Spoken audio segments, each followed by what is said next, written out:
salaamaaleykum mbokk internet ñu ngi leen nuyu kenn ku ne turam ak santam ñëwaat nañu fii tey indilaat leen beneen mbër ci goxum làmb ci goxum mbër bu mag boo xam te ne ku wax quartier bi rek sa xel dem ci moom.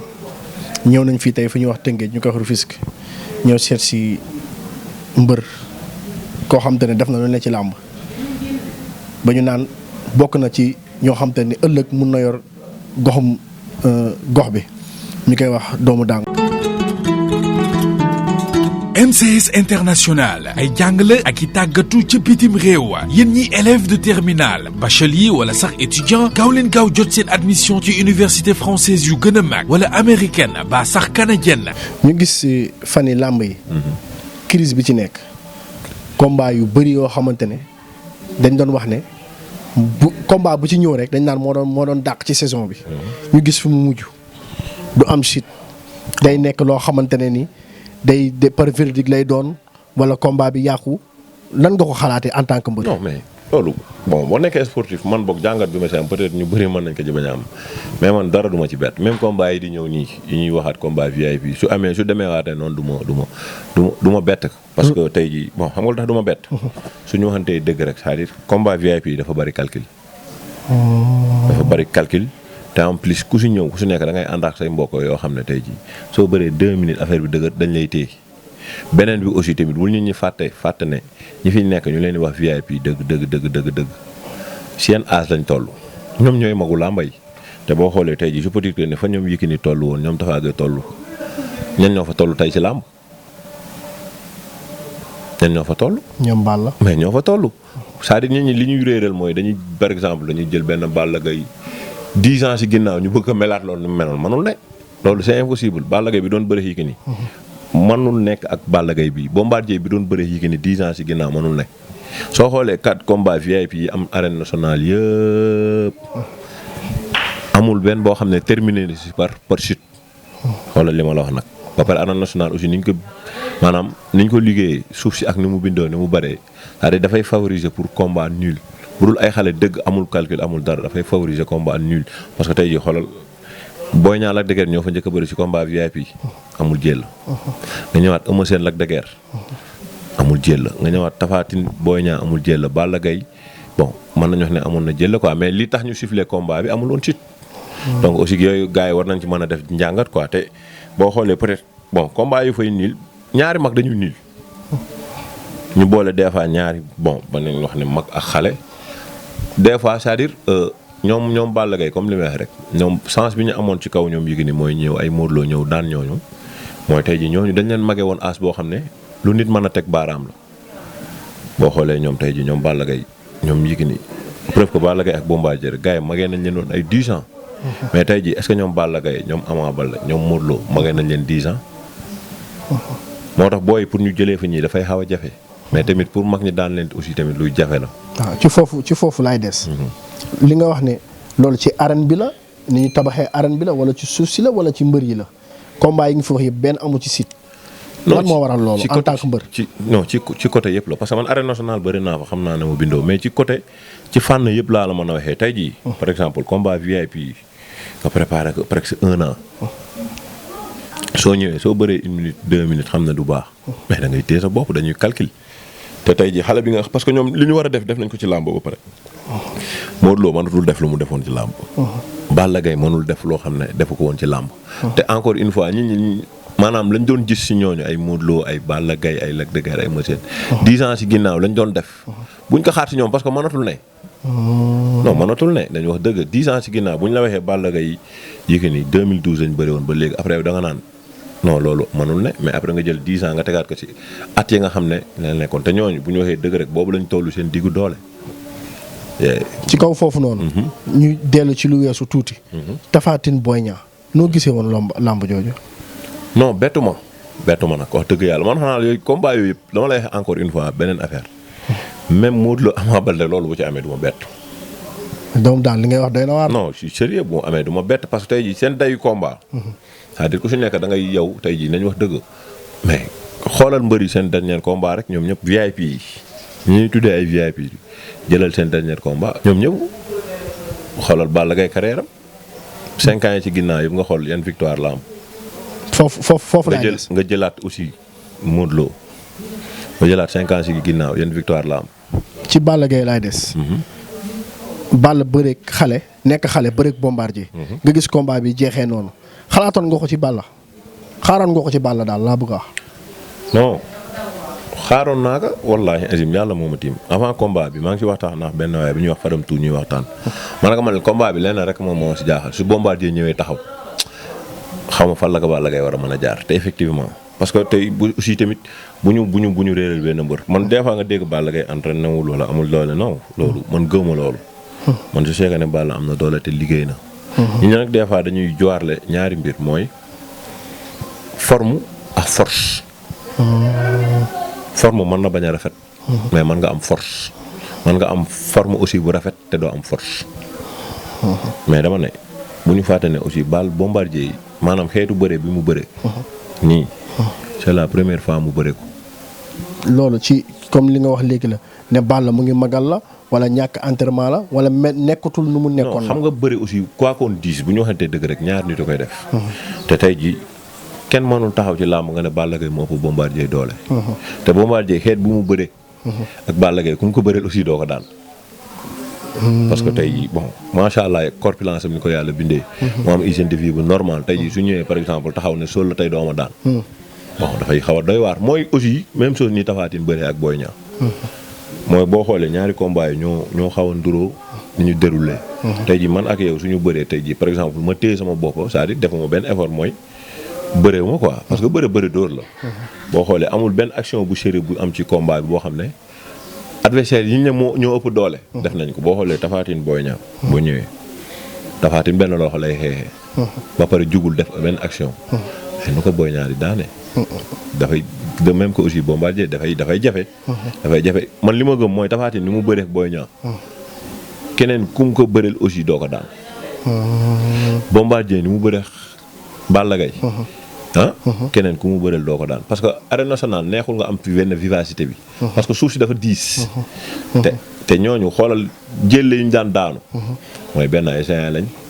ñaareel bi mooy c'est-à-dire fi ñu daan bëree daanu bari suuf noonu trop. tarxiis fa da daan yomba.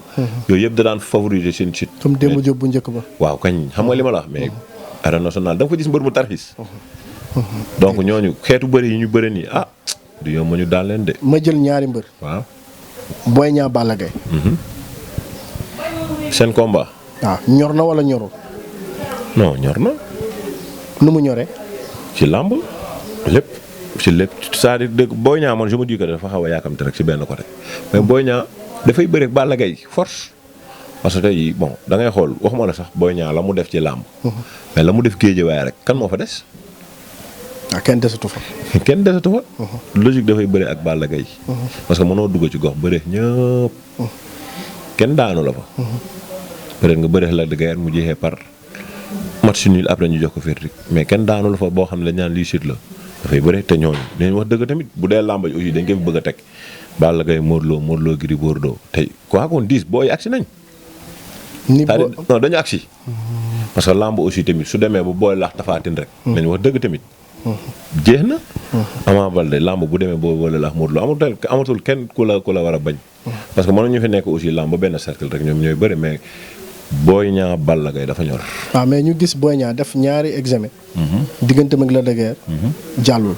mu ñëwaat Tapha Tine jàllul. war a jël mbër bu mel ni Balla Gaye. du risque ci moom. bon man gisuma ne risque la de. wallaahi parce que Boy Niang il n'a rien moom amul lu muy il n'a rien am lu muy perdre ci combat bi. au moins man gis naa ne am na lu mu mën a gagné ci combat bi lu bari parce que tey jii tamit nga ñëw ñaari combat yi ku ko ci daan. ku ci jàpp Boy Niang daan ko. li ñuy wax nii nag mën na neex ñii naxari ñii. mais ñun li ñu gëm rek. loolu la ñuy wax waaw. kon yow gëm nga ne Boy Niang mën na am dara ci Balla Gaye. bu baax man gëm naa loolu parce que aussi bul fàtte ne moo waxal la benn affaire. Lac de Guiers bokk na ci mbër yi gën a jafe daan ci làmb. bokk na mbër yi gën a jafe bëreel. soo xoolee combat Boy Niang Lac de Guiers. combat bi sooful malgré nul lañ mais boo xoolee tey jii bëre am na fa quoi. boo gisee def nañ ay 3 appuis après ñu indi sax Boy Niang sax def na 4 appuis donc combat bi sooful quoi. mais man gëm naa ne Boy Niang mën na bëre ku nekk ci làmb. da ngaa laal foofu Lac de Guiers. Lac de Guiers Tapha Tine combat la. combat la mais mën na nekk combat bu soof aussi. ci naka. ci bon ñoom ñaar ni ñuy bëree quoi mën na nekk combat bu soof sax. mais Lac de Guiers daanoon na Tapha Tine. waaw mais du benn xam nga mbër moom li ma lay wax rek mbër da ngay màgg calcul yi di gën a bari. xam nga li ma la wax. calcul yi di gën a bari am na foo xam ne boo fa tolloo kenn mënul fexe nga jaay sa làmb. est-ce que Balla Gaye tey mën na mel ni mu meloon ci làmb. xaaruma ko ci moom de wax dëgg yàlla. lu tax. non mais tey jii boo xoolee tey jii nañu wax dëgg c'est-à-dire mënul ne c'est-à-dire nit ñi fi ñuy critiquer Balla Gaye yëpp ci côté boobu la mooy dañuy xaar Balla Gaye na mu meloon 10 ans ci ginnaaw mu mel ko mënul ne. nit dafay màgg dafay jël âge. say effort physique.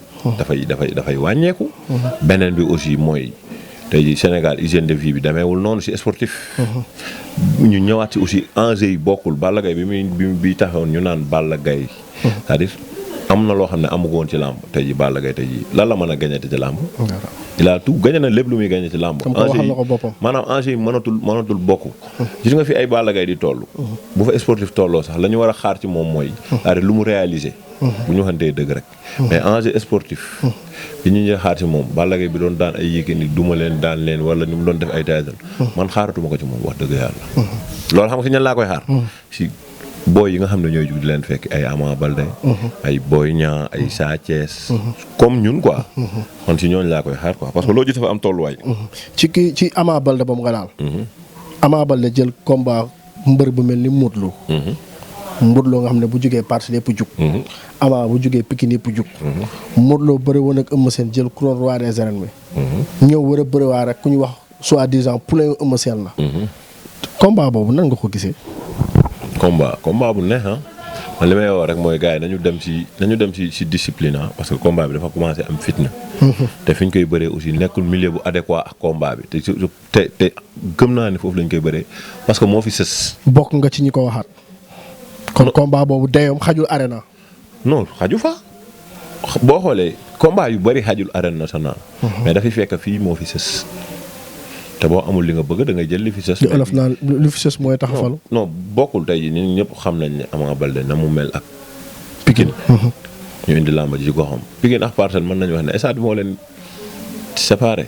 xam nga aussi Modou Lo ñëpp xam nañu ay bisam. donc man li may ootewaat rek mooy nit ñu gën a am ak dal ak yar xam ne sport la mënul génne. soit que ndam lay des Pikine wala mu dem Parcelles. wala ñu mat si nii looloo fi am. kuy favori. non mais favori kañ Modou Lo lay nekk logique. mais favori nag c'est-à-dire ni ma koy jàppee ci làmb ak ni ko ñun ñu jàppee woogul favori mooy genre man ak yow ñu war a jëflante ma def loo xam ne defoo ko ci làmb boo xoolee Modou Lo li mu def ci làmb Ama Baldé defagu ko. mais favori nag mën na bañ a mën mbër mi loolu du si dara. ci kaw foofu Modou Lo bés bu ne am na ko fi. bés bu ne bëri na ko fi. Ama tey di dugguti daan na Tapha Tine. mais bés bu doyee Modou Lo te Modou Lo ne du ñeex a ñebbewu kenn. te Ama ne gëm na ne moom day jël roi des arènes ci Modou Lo. nan nga xalaatee combat boobu noonu. non li Modou Lo wax yëpp yu am la du ñeexu ñebbe kenn bëriwul fi kenn combat bu yomb ku ko jël da nga xam ne am nga adversaire ci côté yëpp. Ama Baldé aussi moom comme ni ñu koy waxee rek naan ndongo daara la quoi da ngay sarax ndongo daara wala mu këf ak dooleem. moo tax combat boo xam ne bon su amul calcul daal. combat bu neex lay nekk. kon Ama Baldé doo ko ci bàyyiloo fooram day bëri nu mu daan bëree day ñëw rek arbitre ne prix mu këf. su deful loolu ñàkk combat am. te Modou Lo loolu ko arrangé ci làmb ci combat. Modou Lo loolu arrangé wu ko de. mbër buy mel ni Ama Baldé arrangé wu ko. non arrangé wu ko c'est que loolu tax combat bi day war. ci naka tojal ma yax bi. mbaa mooy li ma la wax ni boo xoolee Modou Lo ñi ko daan nan lañ ko daane mooy dañ koy agressé. koy agressé ñëw siif ko def ko lañ koy def balaa combat bi di kii sax mu daanu. kon lu tax ñu naan combat bi bu diiree avantage bu Modou Lo la. waaw moom laa la Ama Baldé du bëri combat bu diiree moom laa la Ama Baldé dama la bëgg wax ne mën na ñëw siif Modou Lo daanu parce que boo xoolee Modou Lo aussi ñi ko Balla Gaye di daane. du ko may fu mu yekkee nakam te Ama Baldé noonu lay bëri day ñëw li mu am yëpp mu indi ko. est-ce que li ci Balla mu ngi ci Ama. bon loolu moom bon je peux pas dire que ne loolu mu ngi ci moom mais li ma la mën a wax mooy Ama Baldé xoolal combat yi muy daan aussi day ñëw def li muy def dem ñibbi. gàllaaj daan na combat bi. yaakaaruma ko. ci bëre lay jeex wala ci xeex. mën na jeexee ci ne. kan la ci xeex bi avantage. Modou Lo la gën a avantage. ah Ama. waaw parce que boo xoolee Modou Lo moo gën a ñor xeex. ci bëre moo gën a ñor xeex bu ñuy runkun daje bu ñu dajee. ça dépend rek parce que bëre bi comme man li ma gëm mooy. bu vu que ñoom ñaar aussi ni ñu seen palmarès fi mu jaar. wala seen combat ni muy déroulé boo xoolee Modou Lo ay xeetu combat bi muy bëre. lu muy gën a combat bi di gën a yàgg di gën a tàng muy si aussi gën a nekk. mais par rapport ak Ama Baldé aussi boo xoolee combat bi nga xam ne dafay yàgg dafay lâché ku si nekk am na lu la arrangé combat bi. te Ama. ndax ñenn ci amateur ne bu Reug Reug jàppee Gouye Gui rek combat gi jeex na. ah peut-être bon ñoom ñoo xam lu tax ñu koy waxal lu ñu gis ci Reug Reug mais on a souvent gis que ne Reug Reug combat am aussi ay jàppante moo ko gën a arrangé. waaw ba pare aussi techniquement si li ñu jot a wane dañu gis ne Reug Reug moo gën a surdoué Gouye Gui ci lutte. waaw li amateur di wax ñëpp dañ naan ne Reug Reug moo dàq bëre Gouye Gui. waaw mais dàq bëre taxul nga daan. loolu moom du dara ci làmb mën nga dàq mbër mi dàq bëre fuuf te bon doo ko daan daal loolu du dara ci làmb. bu ñu jàppante. écurie yi ñi fa dàq bëre kenn xamu leen. dégguma écurie yëpp laa wax ñi fa dàq bëre. kenn xamu leen. Reug Reug Gouye Gui bu ñu jàppante bu ñu mbapate. lu nekk mën na am ci combat bi parce que bul fàtte ne aussi tamit bul fàtte ne Gouye Gui aussi. atum yëpp moom combat mi mu mës a déroulé lépp masul favoriser ay xeex. moom li mu mës a favoriser mooy jàppante nga parce que am na doole boobu aussi. Gouye Gui mun na daan Reug Reug. waay bu baax sax mën na ko daan. Reug Reug mën na ko daan. bu ñu xeexee. bon xam nga xeex moom bon man gisuma ne ñoom ñaar sax seen combat dina am yenn bagarre yi parce que nekkuñu ay fin bagarreur. boo xoolee nekkuñu ay fin bagarreur. Reug Reug kenn mësul gis mu ñëw sax di xeex ci combat de même que aussi Gouye Gui quoi. kon naa la gis loolu ci làmb lay jeexee. non waaw mën na nekk aussi combat bu mën na nekk combat bu xaw a soof quoi. mën na nekk peut-être Reug Reug bërekat la. mais dañuy gis ne Gouye Gui mën na jàppante fii ba suba te combat bi du jeex. est-ce que Reug Reug dana ko may. est-ce que Reug Reug dana ko may. jàppante ci combat bi. waaw mënta ñàkk loolu mënta ñàkk peut-être mën nañ jàppante nag épreuve de force am fa. kenn ëpp doole moromam imposer ko doole ak technique am mu réussir. ci ni ngi leen gisee seen dernière sortie kan moo ci ëpp doole. bon mënuma ko juger carrément parce que comme li ma la wax rek léegi c'est-à-dire gis nga état de forme. tey jii Balla Gaye état de forme bi mu indi kenn xaaru ko woon ci moom ñu bari c'est-à-dire comme li ma la wax rek force ak forme bokkul. nit ki mën naa jekk lool te du am force. nit ki mën naa bañ a jekk lool. comme par exemple suñu père Manga 2. nekkul woon forme yorul woon forme bu rafet. mais kenn mënul woon taxaw nga ne kii amul force. loolu day am ci làmb quoi mën nga gis koo xam ne tey jii dafay am forme bu rafet. te du am force mën nga gis aussi mbër moo xam ne dafay am force bu rafet. te du am forme. loolu day am quoi mais bon Reug Reug dañuy bokk des fois ma koy gis muy entraîné mais xam naa ne bon fi mu ko teg foofu la. waaw moom moo ngi entraîné ci yoon te xam naa ne am na doole. kon ni nga ko gisee sa xel dal na ci moom. waaw li ma ko gis muy entraîné. wax dëgg yàlla xam naa ne am na doole. gëj nga gis Gouye Gui. bon bu dul ci ay vidéo yi ak yii nii. gisuma ko quoi bu dul ci bon mënuma ci wax dara mooy li ma la wax rek. mënuma ci wax dara parce que bon gis nañ ne bon yaram bi changé na par rapport ak na mu meloon. waaw mais bu dul loolu mënuma waxaat ne bon parce que fréquenté wu ma ko aussi. combat bi Bombardier Eumeu Sène. waaw. ñoom ñaar Bombardier. mu ngi moom mu ngi combattre. mais Eumeu depuis combat ma Eumeu ba tey gisuñu ko mu bëri. non mu bëri na daaw 4 avril. kan la bëri. Lac de Guiers. waaw. bëri na daaw quoi ñoom ñoo ngi. moom la dëgg. waaw. est-ce que tey Bombardier gënul nekk en forme Eumeu Sène. waaw mais xam nga li ñu koy waxee rek lamb si léegi kenn du si mën a sori parce que des fois dafay am bête noire te léegi boo xoolee 2-0 dafa bari ci lamb ji te waaw dafa bari ci lamb ji moom aussi bon dañuy bokk milieu d'entraînement gis nañ ko moo ngi liggéey aussi mais Bombardier moom taari kenn la ci lamb kenn mënu ko juger xam naa ne daal ci ay xeetu bëre nga ko mën a daanee.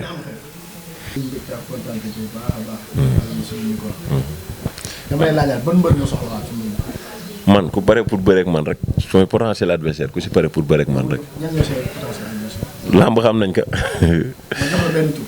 ay ca yow laay déglu. ma jox la Ndiaye Tine. non yow tamit lay wax nii man maa ngi def 20 combats. 20 combats laa def 16 jox ma benn tur. non Ndiaye Tine manu waaye loolu promoteur xalaatul loolu sax loolu moom du sax lu ñuy wax quoi Ndiaye nag champion la aussi gis nañ ko. waaw man comme li ma la wax rek tey jii potentiel adversaire pare naa pour bëre ko parce que tey jii ñun promoteurs yi ñuy oo di ñu proposer ay combat bokk na si aussi Baye Mandione mi nga xam ne tey jii je peux dire que ne si micro laa waxee suñu combat mosoon na taxaw sax ay détails yu saw après moo ko yàq quoi yooyu amul solo. waaw déggoo li ma la xam nee naa la suñu combat daaw suñu combat taxawoon na Père Khadim Samba tëggoon na combat ba ñu war a dem jëli avance mais après ay détails yu sew bon moo ko yàq. dégg ngeen ko. ñëwoon nañ tey ci waxtaan ak mbirum gox mbër boo xam te ni mu ngi ci ay victoire am toog promoteur bi seet si leen ko war na ñëw tooylaan genn bi bëri dégg ngeen li mu analyser fii bu waxee rek nga xam ne ni dundu làmb ku xam làmb moo wax am nañ kontaan te am mbégte trop ñëw jël ko suñu micro waxtaan ak ñoom sa dernier kàddu. waaw di sant ñëpp di gërëm ñëpp avant tout fi ñu toog nii aussi suñu kër la parce que suñu kër kilifa la suñu kër xarit la muy njuureen di ñaanal borom kër gi muy Pape Alboury Ndiour yàlla bàyyi ko fi gudd fan ànd ak parce que soxla nañ ko fi di ko ñaanal aussi bépp kilifa bu nekk ci àdduna di këram aussi suma frère yi nga xam ne ñoom laa nekkal fii jël nuyoo bi rek teg ko si Amadou di nuyu suma staff ñëpp fàttewuma ci kenn xëy na bu ñu limee rek dañ dul matal mais dañu jël nuyoo bi rek teg ko si loxo Diagne Ciss Baye Modou mu tasal ñu ko ñëpp suma frère bi nga xam ne aussi moom laa dëkkal xam nga Mass Gueye di bëgg suma benn grand aussi tamit xam nga Ndama di ko ñaanal jàmm moom fépp fu mu nekk waaw di ko wax ne na gaaw ñu bisee parce que soxla nañ ko fi daal di sant suma yaay di sant aussi waa Dangu yëpp di nuyu aussi waa Tëngéej yëpp te aussi tàllal promoteur yëpp parce que jot na aussi ñu wanewaat suñu bopp ci làmb parce que stade baa ngi fii Tëngéej aussi autorités yi nga xam ne ñoo fi nekk ñoo ngi ñu koy jox pour ñu bëree fi donc dañuy au promoteur yi aussi pourquoi pas man bëri naa stade bu nekk dama gëj a bëri à domicile donc maa ngi au promoteur ñu ñëw fii ñu tëgg suma combat ku ko si def incha allah doo ko. non ku ko si def incha allah doo ko regretter xam nga waaw comme ni ma koy waxee rek di wax gars yi ne aussi si ay élection la ñu jëm. nañu ànd ak dal ak teey parce que ñun ñi am nañ ci benn expérience parce que tey élection locale yi mujjee amoon nañ ci ay xat-xat ak ay jafe-jafe ba tey ji yoon tegoon ñu loxo donc ñun am na lu ñu jot a dund ci élection muy wan ne comme gars yi dañ ko def ci fair play ka war a gañe rek mooy gañe di wax gars yi ne aussi élection moom nit ku nekk ka dal sa xel moom ngay àndal ça veut pas dire que dañu bokk benn gox ànduma ak yow mooy tax tey may am lu ma la ñaane wala déedéet parce que chacun est libre nga tànn wala nga àndax ki nga xam ne moom moo la doy donc di wax gars yi aussi encore une fois rek après élection am na te nit ñi dañu war a nekkaat jàmm dund ci jàmm et ki nga xam ne te yaakaar nañ ne moo gën ci gox bi su gañee ñëpp ji ci seen bopp wala mu defar dëkk bi yàlla na ko yàlla jox dëkk bi mais ci jàmm ak ci salaam waaw di ñaanal aussi xam nga ragal féete day xañ wërsëg ka nga xam ne mooy suma leader may ànd ak moom muy suma père Ousmane Ndiaye noor bi nga xam ne moom lay xëccoo suñu borom jox ko te am nañ yaakaar incha allah suñu borom dina ko jox. CS International daañu leen gunge topp leen itam ngir seeni projet jëm ci wàllu étude supérieure ci biti réew gën a mën a ñàng yéen ñi bëgg bénéficier wu ci mbir mi gaaw leen gaaw jokkoo ak ñun ci 33 868 69 28 wala ci 77 826 83 11 ak MCS International choix bi gën.